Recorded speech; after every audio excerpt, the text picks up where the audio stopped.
Hello and welcome. This is Charlene Burke with Grow Because You Know. That's www.growbecauseyouknow.com. This is Morning Mindset, where we read a little bit of Napoleon Hill's Think and Grow Rich and then discuss. Today we're reading pages 139 to 143. After I've read, then I'll open up the seats and let's have a discussion about what was read. So let's get started, shall we? At the top of page 139, the miracle that has provided these blessings. We often hear politicians proclaiming the freedom of America when they solicit votes, but seldom do they take the time or devote sufficient effort to the analysis of the source or nature of this freedom. Having no axe to grind, no grudge to express, no ulterior motives to be carried out, I have the privilege of going into a frank analysis of that mysterious, abstract, greatly misunderstood something which gives to every citizen of America more blessings, more opportunities to accumulate wealth, more freedom of every nature than may be found in any other country. I have the right to analyze the source and nature of this unseen power because I know and have known for more than a quarter of a century many of the men who organized that power and many who are now responsible for its maintenance. The name of this mysterious benefactor of mankind is capital. Capital consists not only of money, but more particularly of highly organized, intelligent groups of men who plan ways and means of using money efficiently for the good of the public and profitably to themselves. These groups consist of scientists, educators, chemists, inventors, business analysts, publicity men, transportation experts, accountants, lawyers, doctors, and both men and women who have highly specialized knowledge in all fields of industry and business. They pioneer, experiment, and blaze trails in new fields of endeavor. They support colleges, hospitals, public schools, build good roads, publish newspapers, pay most of the cost of government, and take care of the multitudinous detail essential to human progress. Stated briefly, the capitalists are the brains of civilization because they supply the entire fabric of which all education, enlightenment, and human progress consists. Money without brains always is dangerous. Properly used, it is the most important essential of civilization.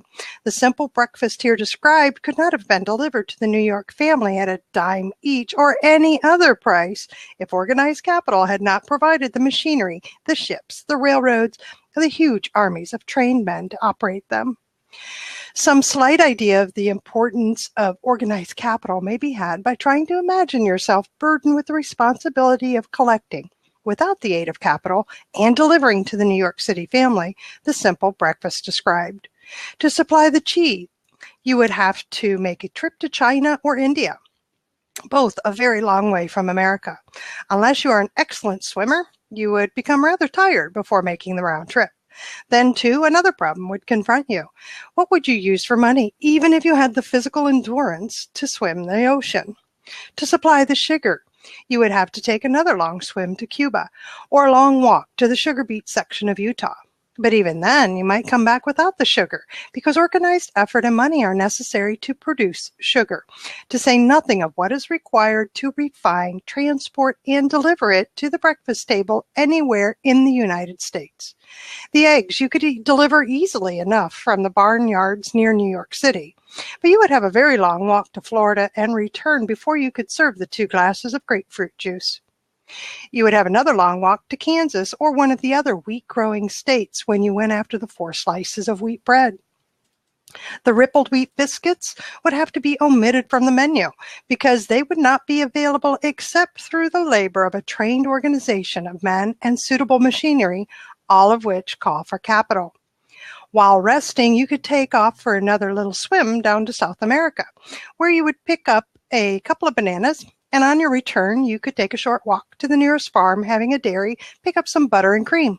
Then your New York City family would be ready to sit down and enjoy breakfast, and you could collect your 2 dimes for your labor. Seems absurd, doesn't it? Well, the procedure described would be the only possible way these simple items of food could be delivered to the heart of New York City, if we had no capitalistic system. The sums of money required for the building and maintenance of the railroads and steamships used in the delivery of that simple breakfast is so huge that it staggers one's imagination. It runs into hundreds of millions of dollars, not to mention the armies of trained employees required to man the ships and trains. But transportation is only a part of the requirements of modern civilization in capitalistic America. Before there can be anything to haul, something must be grown from the ground, or manufactured and prepared for market. This calls for more millions of dollars for equipment, machinery, boxing, marketing, and for the wages of millions of men and women. Steamships and railroads do not spring up from the earth and function automatically. They come in response to the call of civilization through the labor and ingenuity and organizing ability of men who have imagination, faith, enthusiasm, decision, persistence. These men are known as capitalists. They are motivated by the desire to build, construct, achieve, render useful service, earn profits, and accumulate riches. And because they render service without which there would be no civilization, they put themselves in the way of great riches. Just to keep the record simple and understandable, I will add that these capitalists are the self-same men of whom most of us have heard soapbox orators speak. They are the same men to whom radicals, racketeers, dishonest politicians, and grafting labor leaders refer to as predatory interests or Wall Street. I am not attempting to present a brief for or against any group of men or any system of economics. I am not attempting to condemn collective bargaining when I refer to grafting labor leaders, nor do I aim to give a clean bill of health to all individuals known as capitalists. The purpose of this book, a purpose to which I have faithfully devoted over a quarter of a century, is to present to all who want the knowledge the most dependable philosophy through which individuals may accumulate riches in whatever amounts they desire. I have here analyzed the economic advantages of the capitalistic system for the twofold purpose of showing, one, that all who seek riches must recognize and adapt themselves to the system that controls all approaches to fortunes large and small, and two, to present the side of the picture opposite to that being shown by politicians and demagogues who deliberately becloud the issues they bring up by referring to organized capital as if it were something poisonous. This is a capitalistic country. It was developed through the use of capital, and we who claim the right to partake of the blessings of freedom and opportunity, we who seek to accumulate riches here, may as well know that neither riches nor opportunity would be available to us if organized capital had not provided these benefits. For more than 25 years, it has been a somewhat popular and growing pastime for radicals, self-seeking politicians, racketeers, crooked labor leaders, and on occasion religious leaders to take potshots at Wall Street, the money changers, and big business. The practice became so general that we witnessed during the business depression the unbelievable sight of high government officials lining up with the cheap politicians and labor leaders with the openly avowed purpose of throttling the system, which has made industrial America the richest country on earth. The lineup was so general and so well organized that it prolonged the worst depression America has ever known. It cost millions of men their jobs because these jobs were inseparably a part of the industrial and capitalistic system which formed the very backbone of the nation. During this unusual alliance of government officials and self-seeking individuals who were endeavoring to profit by declaring open season on the American system of industry, a certain type of labor leader joined forces with the politicians and offered to deliver voters in return for legislation designed to permit men to take riches away from industry by organized force of numbers, instead of the better method of giving a fair day's work for a fair day's pay. Millions of men and women throughout the nation are still engaged in this popular pastime of trying to get without giving. Some of them are lined up with labor unions where they demand shorter hours and more pay. Others do not take the trouble to work at all. They demand government relief and are getting it. Their idea of their rights of freedom was demonstrated in New York City, where violent complaint was registered with the postmaster by a group of relief beneficiaries because the postman awakened them at 7:30 a.m. to deliver government relief checks. They demanded that the time of delivery be set up to 10 o'clock. If you are one of those who believe that riches can be accumulated by the mere act of men who organize themselves into groups and demand more pay for less service, if you are one of those who demand government relief without early morning disturbance when the money is delivered to you, if you are one of those who believe in trading their votes to politicians in return for the passing of laws which permit the raiding of the public treasury, you may rest securely on your belief with certain knowledge that no one will disturb you, because this is a free country where every man may think as he pleases, where nearly everybody can live with but little effort, where many may live without doing any work whatsoever. However, you should know the full truth concerning this freedom of which so many people boast and so few understand.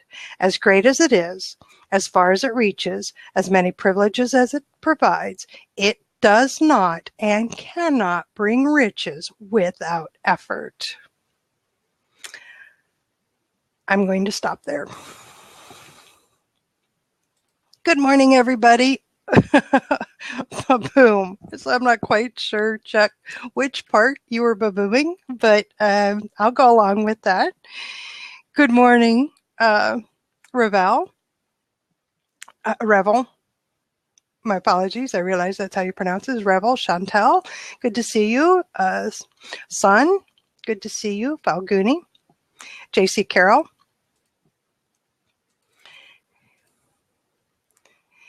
And the seat is open for anybody who would like to discuss any piece of the pages that were read.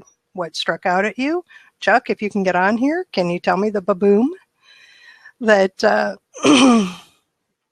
you experienced and decided to share?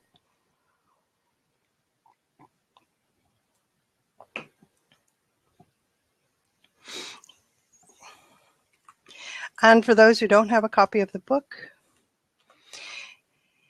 here is the PDF. So a couple of things jumped out at me, and the description of what it takes to have what I have around me right now, and how much around me do I have, was part of my effort. And what I mean by that is I live in a house with glass windows. I have equipment in my office. I have furniture. We have electricity. We have food. And we have clothing. And there was a time when most of it was made in America. Most of it. And even if most of it still were made in America, how much of this was brought over from across the pond and up north in Canada or down below in South America? How much of this was from outside my local area? Let's say all of it. And if that's the case, what brought it to me and made it available to me? I liked the rundown. It's a good reminder for me that those things that I take for granted and that I've worked hard for, but I still take for granted, it's part of this type of society I live in. And if I want what I really, really, really, really, really like, and it really strikes me every time he says it, is that you ain't going to get rich if you don't put forth the effort. Isn't going to happen. And these industrialists and capitalists that he interviewed, these are the principles that he's coming away with. They aren't the big bad boogeymen. This is how they approach their business. This is how they succeeded in gaining the riches that they have. And it's because they rendered quality service. They were paid for service that was given in quality as well as quantity, right? And so, love to hear your thoughts on that. Pages 139 to 143.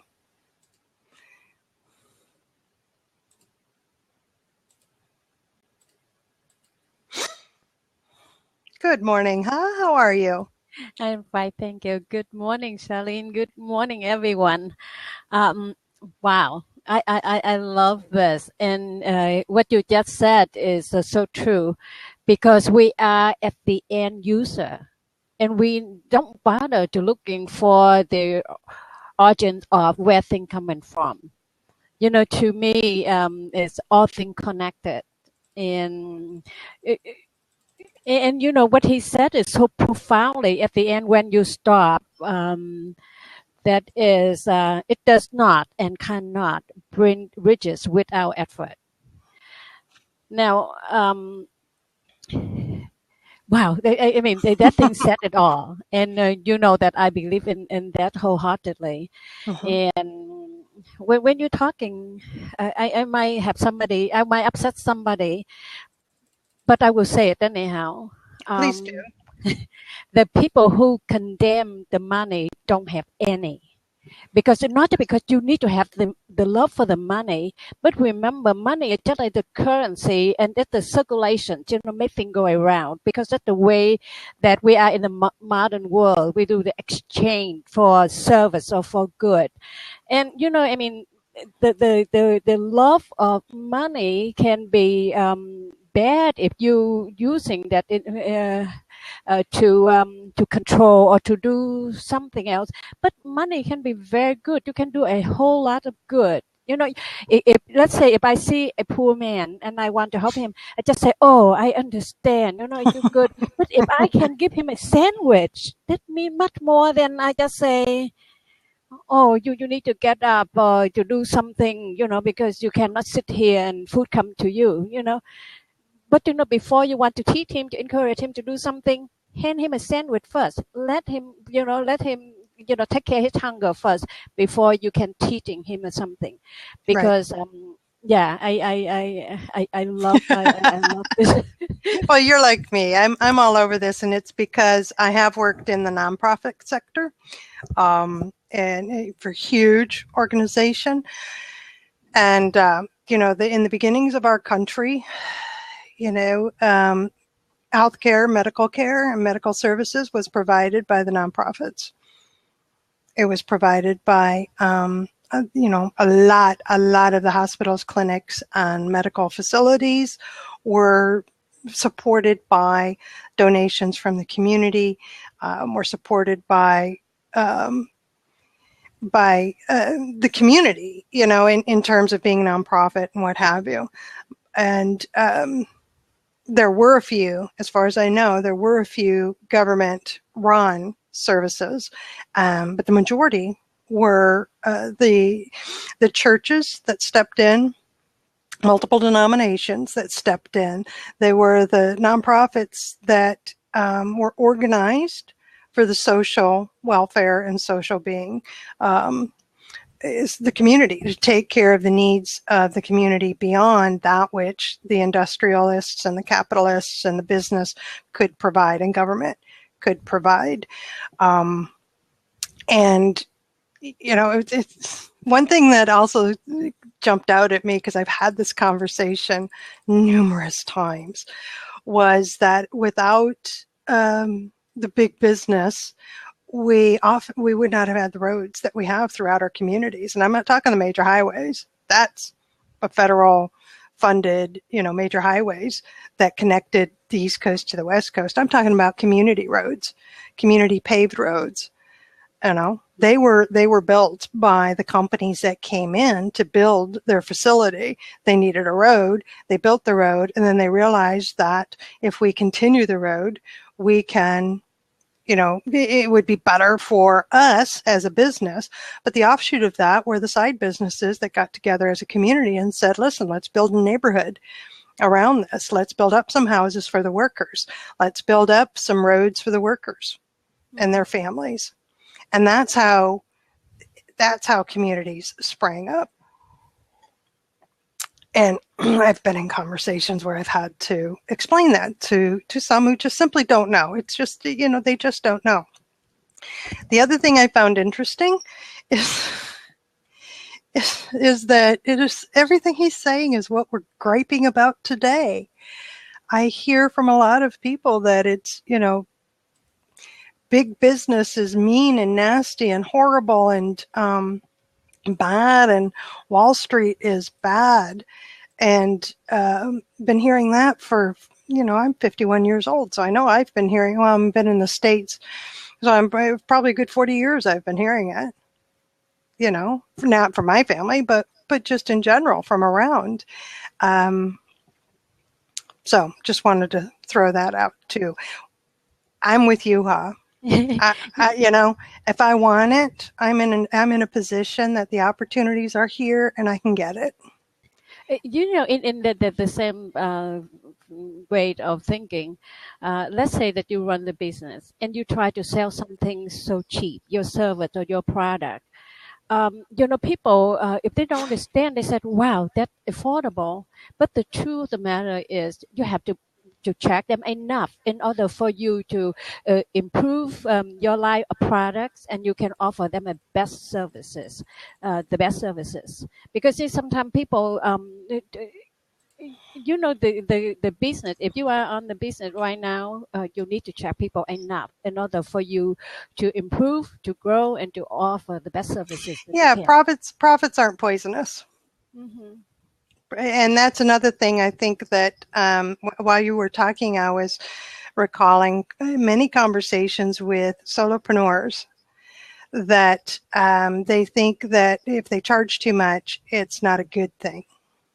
And it's putting it in terms of money is either good or it's bad. And it's not. It is. There it is, and it's fluid. And there's this pile over here that's a part of this pile and this pile, but there's no single one pile. It's not a limited resource. So, Charlene, with your consent, permission, perhaps, may I send a kudos to Sean, who ran a homeless ministry, and he said he always have food first. Yes, of course. For that, and thank you, Sean. This is an interesting question from JC. How is possible reverse the situation? Do you think could be in the future there would be more small companies and more corporations? Well, so my opinion, JC, in all honesty, in the United States, 80% of people are employed by small businesses. There are more small businesses than there are major corporations. We outnumber them. Outnumber them. You can go into government census, statistical data will prove that out, that there are more of us who are a combination of solopreneurs up to 500 employees. Now, remember that's considered small business in the eyes of the federal government. But even then, when you look, there is a preponderance of people employed by those in companies with less than 100 employees. So they're privately owned, oftentimes family-owned businesses, been around 2 or 3 generations. So having said that, I don't know the answer. Because I don't think there is one single answer to reverse the current situation with our economy and with our current status in terms of politicians and viewpoints and all of that. I don't know that there is one answer. I know it can be reversed. How? That one is for another room for discussion because it deviates too much from what we're talking about here, which is about me and Ha and you, JC, and Eric and Sean and Chuck, and taking what we've read and saying, you know what, I am a business owner. I want to be better. I want to provide the best possible service, the best quality of service, the best quantity of service for the money that I receive from my customers. Am I on track? And while doing that, the reading here also reminds me that I'm not alone, right? That I'm in this country, and gives me a little history of where we came from. And it reminds me that, as I said in the beginning, one thing that went through my mind is I'm thinking in my head around all these things that are in front of me. And I worked for the money to purchase these items, but they would not have been easily available to me had I not been in the type of country that I'm in. So I hope that answers, and I hope that great means thank you and that all is well. So the seat's empty. Come join Ha and me in the discussion. Whoever would like to jump in to talk about those pages and what struck you, if anything in particular. Let's see here. Were you going to say something, Ha? Yeah, I saw Eric on the sidebar, so I want to mention too. We're talking about the money. Without the money, Eric cannot really plan a trip to Vietnam and to bring the wheelchair to give it to the people in Vietnam. That's right. Because that's what he do with his money, and that is, everybody can use money differently. We can now. Those who lack and those who've never experienced being around great wealth, I really, really wish I could give you the experience that I've had. I've been around great wealth, and those who have it, in all honesty, are very generous, are hardworking, are loving, are active in a portion of their community. In general, you're not going to see them as you would any other person walking down the street because they're going to be mobbed. And they get a lot of grief for being rich, and they have to constantly deflect requests for money because you have it, therefore you must have enough to give to me. It's a regular thing. But they give to, pick a nonprofit. I know people who give large amounts of money to schools, private schools, to hospitals, to charities that provide food, to organizations that provide assistance and medical services to specific peoples, be it wounded warriors or, a group that's working with women in abused situations. That's where they get their money. They get their money from us as well. But the big money comes from the individuals who have worked hard and have rendered, well, I'm not going to say they did it the way Napoleon Hill said. I'm just saying the people that I know. They work hard. Their focus was in doing quality. They had specialized knowledge, and they cared about the community they lived in. So that's been my experience. Yeah, you don't have to defend your position because you're rich or because you have money, unless you sit on the couch watching TV, eating popcorn, then you should, defend your position. I think the only reason to defend a position for having money is if you're just an awful person to begin with. How's that? Yeah. Maybe that's, and I don't want to be that. I want riches, and I want them in a way that I can keep them to a point, meaning that I don't want, where I come from is there's never enough. Okay. And it gotten into a survival mode. And so that means that what would happen is when good money came through, I would hoard it, and I can't do anything with it. I have to keep it, right? And of course I know better and I know different today, but yes, Renan, how can you bless others if you're not blessed? Exactly. Nothing better than honest money. Yes. Yeah, you should. It's funny, but I have to share too. When we first came to this country, we have like 5 or 6 envelopes, and we tuck under the mattress. This one for rent. This one. I mean, we have money for every different. This is saving for the raining day, and we have done all that. And because that's how you manage the money. That's smart money. And I won't defend my position either. Yes. Thank you, Ha. I'm responding to Eric, who's saying that, in my experience, the kindest, most generous people I know happen to be some of the wealthiest people, and they don't talk of their philanthropy much, and they don't, because it's inappropriate. Can I just tell you that? I mean, that's the way I was raised. You do it quietly.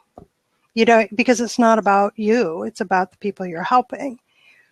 And when somebody gives a large amount of money, and large is relative, of course, dependent on compared to everything else, right?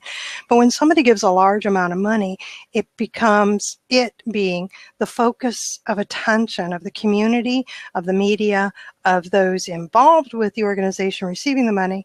Everybody starts talking about the person who gave the money. Mm-hmm. We still do that today. You see that happen today. And it's not about them. It is about the organization that gave the money too. And those that I know, and this may be your experience as well, Eric, that's the reason they don't talk about it. It's because it's not about them. They wrote the check because they could, and we're thankful that they could, and this was something that they cared about, and they saw a need, and they felt compelled to participate in filling the need. That's my experience. And I want to be one of those people. Actually, I should say I used to be one of those people, and I want to be that. I want to be one of those people again. That's what I'm working towards. That's a good goal, to be. When people give and they give, and they don't need to be their name for the recognitions. They just give. Yeah, that's not why you give. Yeah, for the and I gotta tell you, it can take away from the good feeling that somebody gets when they give, if too much attention is given to the giver. So back to the reading, only because another thing that I realized was something that struck me was that Napoleon Hill is saying that he did the analysis of the economic advantages of the capitalistic system for two reasons. Well, the twofold purpose of showing that, one, that all who seek riches must recognize and adapt themselves to the system that controls all approaches to fortunes, large or small. And I think that's important because I could easily, and I have done this, confession time, railed against the system. That feeling like you are, the system is the wall that's now in front of me, or the speed bump, or the temporary defeat that's stopping me from attaining my goals, from making the money I want to make. It's the system, and I'm railing against it. And when I read that, and again, when I read it just now, I realized what he's saying is that you need to know what the system is, so that I need to recognize it so that I can adapt myself to it. By railing against it, I'm preventing myself from seeing the roads around, under, over, the tools to dig around, over, under, tear down, to work within the system. So yes, Sean, it's a blame. So that was one of the reasons that he analyzed it. And the second was to present that opposite side of the picture from what we hear from a lot in our politicians today, that, being rich is bad. That portion, being rich is bad. But really, it was the first one. It was a recognition on myself that, I am not powerful enough to change everybody else to suit me, but instead I am powerful enough to be flexible and adaptable to change and adapt to the world, so that I can move forward and succeed. Because just like you said, that we put ourselves in the survival mode, and then who can have the flexibility and adaptability, most likely will survive. And if we go against the art, and we have to trust that, and knowing that we do the best that we could at the moment the information given to us. Life is just like you get on the negotiating table. You need to know what you have in hand in order for you to negotiate. And to the world as a whole, and then us as the individual. So that way, this chapter is just like a awakening for the people that's thinking that they can do everything by themselves, but the thing is all things connected. Yes. Thank you, Ha. That was wonderfully said. We've got some great comments going on. The Renan brought up that many multitudes, and I agree, multitudes love the saying that money is the root of all evil, and that's not the statement. It is the love of money, because the love of money means you're removing that love from everything else, and that money becomes the sole priority. Do I think that rich people feel guilty for being rich? Not the ones that I know. Not the ones that I know don't feel darn bit guilty. Why should they? Because guilt implies they've done something wrong. Again, I'm saying something they will shoot me too. But here, let me say that: stop blaming your parents because somebody just say, "Oh, the reason I cannot do this and do that because I grow up in the environment." Every time I ask my mom and dad the money, said that it's money grow on tree. Remember, your parents grow up in a different time, different place, and give them a break because that's how they communicate down from their parents, and take the ownership of your own well-being, your own action, and Oh, Ha, maybe I don't people want to be start an to know. adult. Huh? Oh, Ha, I don't want to grow up. Come on. Because but a moment that you take the responsibility on yourself, that when you start to grow up, and from girl or boyhood to man or ladyhood, take the Yes. responsibility on your own. Because when you point Yes. the finger at Thank you. somebody, you cannot change anything. Yes. And, ultimately, I think that's what the entire book is about. It is all about me as an adult, you as an adult, Ha, and everybody in here who's reading it with us. Let's put the focus on me, on where am I, where do I want to be, how can I get there, and be the best that I can be while I'm getting there. Because if that's my goal, which it is actually, then these principles he's teaching are that I will be a better me, and I'll better be able to handle the riches that come my way. More discussion happening in the comment area. Truth is, money is everywhere. There's so much of it around. Yes, Renan, I for a short time when I had none, it felt like I was in survivor mode, and it felt like there was this limited supply. So anytime money came my way, I had to really hold on tight to it. And realize, the breakthrough came again when I got out of survival mode. It was time to get out of survivor mode. It's time to grow. It's time to move forward. And it's a struggle to get out of survivor mode into thriving. And when I did, I went back to the idea and to the thought of which I'd had before survivor mode, which is that there is an endless supply of money. And for those who don't understand that, all I can say is in America right now, the feds are printing it as they need it. So think of it that way if you must. I don't. I think of it as it's fluid. It comes and it goes. And when I'm looking at dollars and numbers in my accounting system, and I'm looking at, well, there it went, that's okay because more is coming through. More is coming through. And what am I doing with that more? So, yes, Renan. And then Rick is sharing, you've always thought money is a measurement of value. Love of money is like a love of centimeters. That's interesting. That's an interesting view. Good morning, Sherry. Good to have you with us. I'm going to contemplate that a little bit. That's an interesting view, isn't it? I understand people who placed my self-worth and my value as a human being is based on the money that I have in my possession. I've seen that. I've never had that myself. That's not been an issue for me. But to translate it the way you did, Rick, was interesting. Yes, good morning, Sherry. Good to see you. Glad you're with us, Chris and Jay Brent. And then Sean saying, own it, take responsibility. Where any of us is today is simply the sum total of our decisions. Absolutely. That's why I decided to make different decisions. Let's put it that way. What do you think, huh?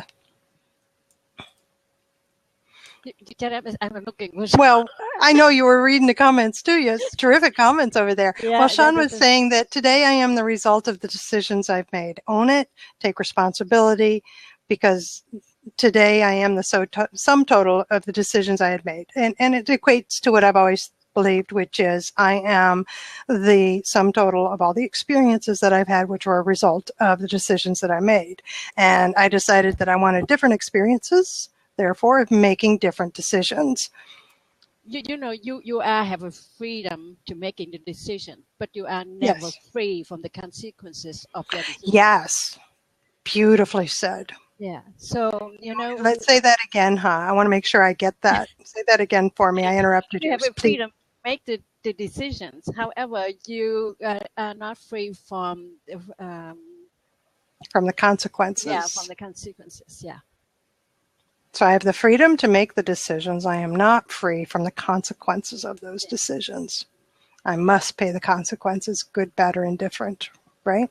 Yeah. And then, also knowing this, when you're making the decision, the hesitations, when you hesitate to make the decisions, sometimes is a danger of at you making some decisions.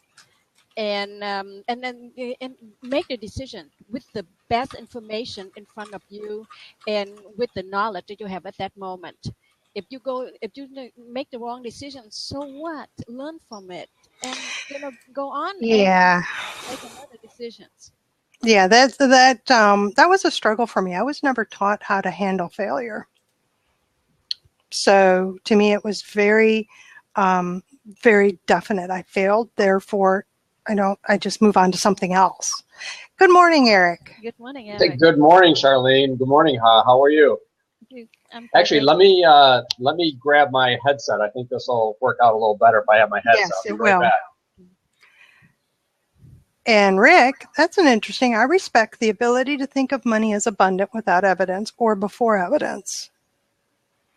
So, thank you for respecting that. And yet, and for me, I'm not going to say and yet, for me, I can think of it that way because I actually have evidence. And so I've seen it in evidence. It is abundance. It is not locked up in a room someplace. It's not under Fort Knox, It's not where all the money is hidden. And it's not hidden. I'm going to jump off real quick because I can't find my headset, and I'll be right back on. Okay. Well, hurry up because I've got to shut this down early today. Okay, so hurry up. Okay. And that is a reminder to everybody that because we are approaching, it is 1:15.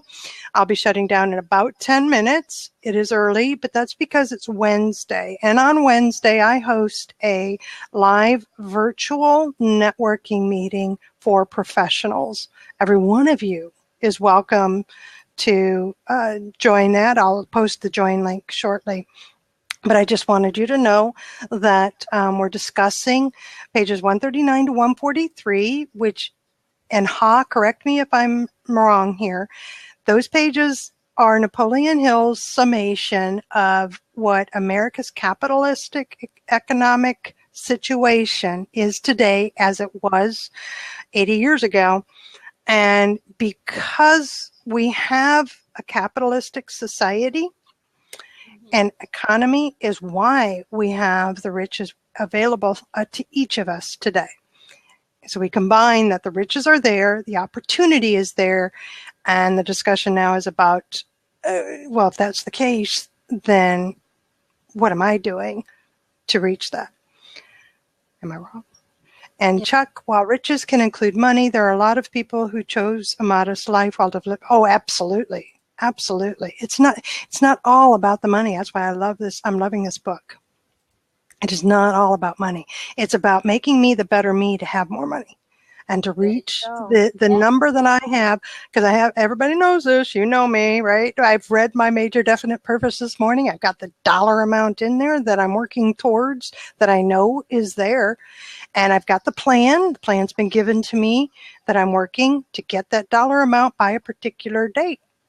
Money amplify everything. If you are a jerk, make you a bigger jerk. And if you are a generous person, make you a jerk. Now that I'll go with. Yes. That I've seen.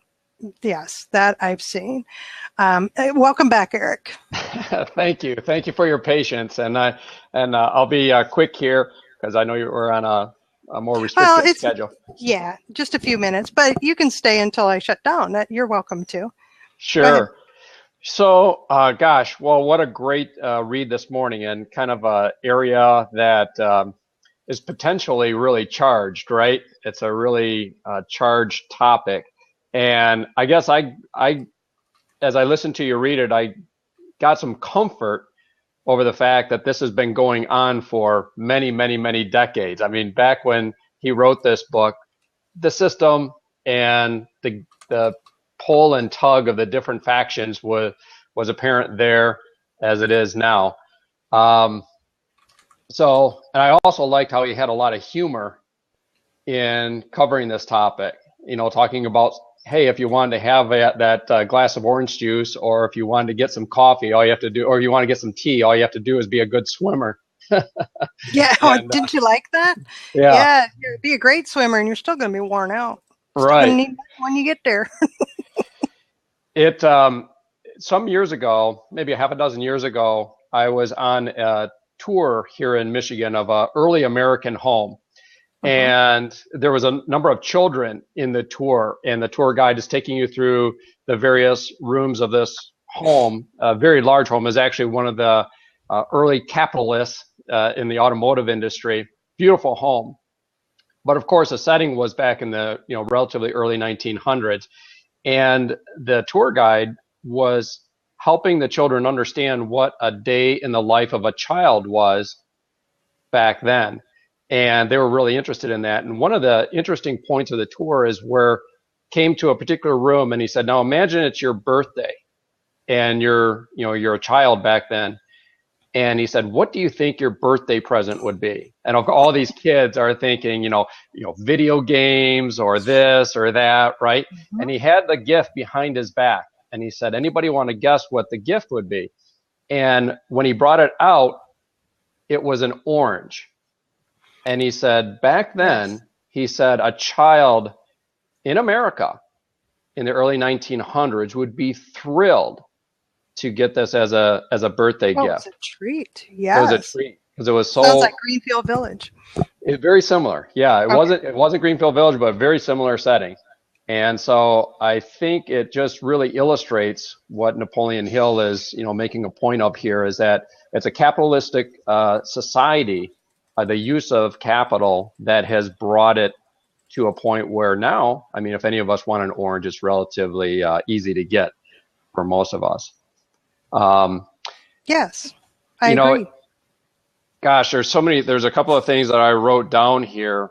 I love, what both of you were saying, you and also you, Charlene, where money will make you more of what you are already. Yeah, it's a magnifying glass. Yeah, if you're greedy and selfish right now, you'll probably be more greedy and selfish with more money. Hopefully, though, and my experience has been, and I mentioned this in the notes, that as people, if they work hard for their money, if they are in a business of their own, and they get a respect for what it takes to earn, to grow your business and so forth. In contrast, let's say if money came easily to you, let's say you won a lotto, or you just tripped over and felt, got a bunch of money in your hands, maybe you wouldn't be a very good person there. But in my experience, people that have earned it, have created a business, worked hard for it, had setbacks, persevered and got it, they have a real healthy relationship to money, and they're very, very, very generous.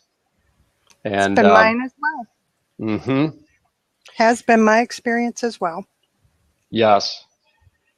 I wanted to, sometimes it's good to come away with kind of a practical step, right? An easy first step. And I'll just go back to something that I learned some years ago. Maybe everyone's familiar with Jim Rohn. He's a great teacher. And he talked about, in only the way that Jim Rohn could deliver it, he would say, best you learn to be generous when you have little money, because it will be harder when you have more money. And the practical step, and how I think you mentioned, when you grew up, or maybe your parents, or you're illustrating something about the envelopes, having different envelopes and where money would go.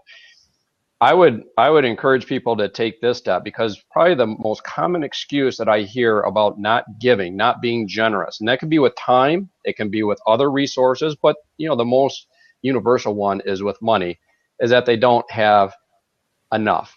And I'll be a little bit, you were kind of stepping out on the edge and being bold in this session. Oh no, you're going radical on me. Yeah. Oh no, we're warned. We're forewarned. Please. So we're going to be bold here. If anybody that is in this session right now, which means you have internet connectivity, presumably by Wi-Fi, you're at a Starbucks, or at your home with a cable, or you're getting some sort of thing, you're watching this on some sort of a device, right? A laptop, a desktop, you have some resources.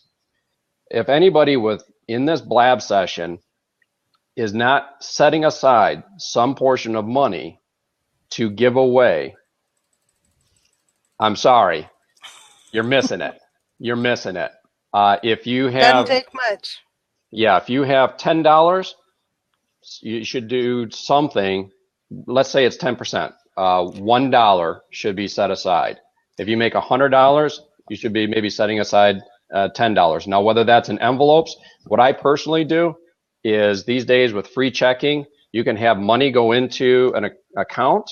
You can set up multiple accounts, and automatically, if X amount goes into this account, it's just an algorithm, just X amount goes into this account, and you look at that once in a while, and it's accumulating, And, when my business was doing, let's say my business was doing $100,000 in sales, X amount went into there. My business now does over $1 million, X amount goes into there. I would struggle to set that count up if I started it at $1 million. Yes. It was easier to set up at $100,000 or $50,000 to start that percentage. And so I would say that anybody that's in this session,